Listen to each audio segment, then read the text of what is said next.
Hello, I'm training to be an end-time survivor by listening and learning so I can live through what is shortly to come to pass on the earth. As we get closer to the end times, it's becoming more and more clear to me that there is no one person or group that's acting on behalf of all of us. Quite the contrary. Preppers is a term that's been coined for a movement of people who are preparing or prepping for some kind of catastrophe or doomsday to hit the earth at some point in the future. There definitely is a movement of such people out there, but if you look at us, we're actually as varied as the movements that exist outside of the prepper movement. Not only do we have very different formulas for how to survive, but we even have different ideas for how and where the trouble is going to come from. For us on this YouTube channel, we come from a very strong Christian background, and yet we found that there are very few other professing Christians who actually agree with us in terms of how we see things. We tend to find that we're more closely allied with people who come from no religious background at all.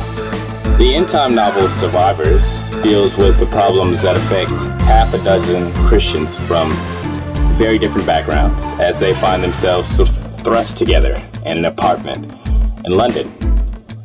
And then in the sequel, Listening, you have a Hindu, you have a Muslim, you have a Jew, and a pagan, all pushed together with a couple of Christians in a similar sort of plot where they're learning to coexist despite their different backgrounds. Surely when the disaster comes, we're going to need more than fallout shelters and guns to distinguish our friends from our enemies. Even a copy of the Apostles' Creed might not suffice. In other words, while I'm sure there are a lot of people out there who would like to think that they have the membership lists or at least the membership rules all worked out, in reality, I'm not sure that any one of us really does. It may be that what we really need is a fair bit of humility and more than a little patience with people who don't see things exactly as we do. I've heard it said that in the history of the church, when Christians were being martyred for their faith, they would often have all sorts of disagreements with each other over different doctrinal issues.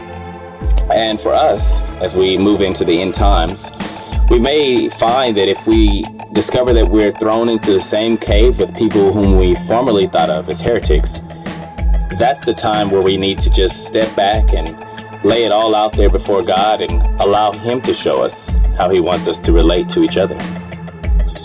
It's great to see a number of websites and YouTube channels, similar to the one that I'm speaking on now, forming, that serve to offer kind of a hub perspective towards the preparation movement or Christians who are expecting to go through the Great Tribulation.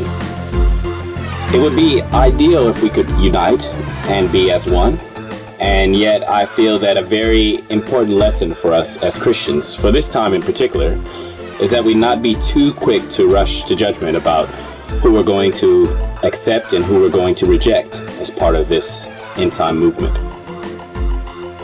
Christian teaching is that in the end times, God is going to miraculously draw together 12 tribes from around the world. And I know there's a group already out there that's taken that name and essentially presumed that they represent the one true 12 tribes. I'm not convinced. I think most of us, myself included, would like to think that we have it all or mostly worked out in terms of what the 12 tribes are going to do or what they're going to teach in the end times. But I'm not really sure that any of us does. It may be that we need to open our minds a bit more to further enlightenment. And this kind of openness to hearing new revelation, to questioning things, including ourselves, may be something that needs to continue right up until the Great Tribulation. The Bible talks about people who will find themselves in heaven and they'll question, how did I get here? And that's presumably because they didn't meet the criteria that most of us assumed would determine who gets to heaven and who goes to hell.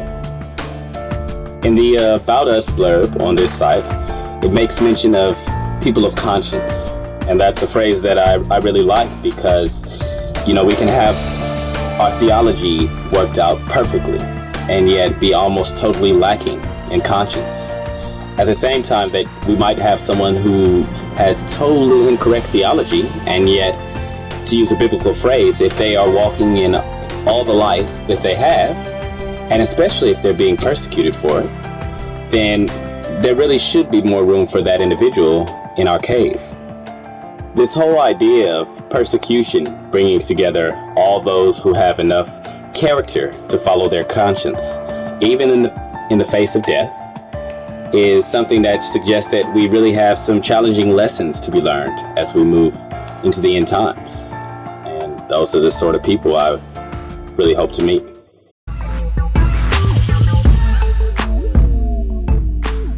So if you like this video, or if it made you think, feel free to add your comments in the space below. And definitely do subscribe to the channel so you can get the latest videos as soon as they're uploaded. And stay tuned.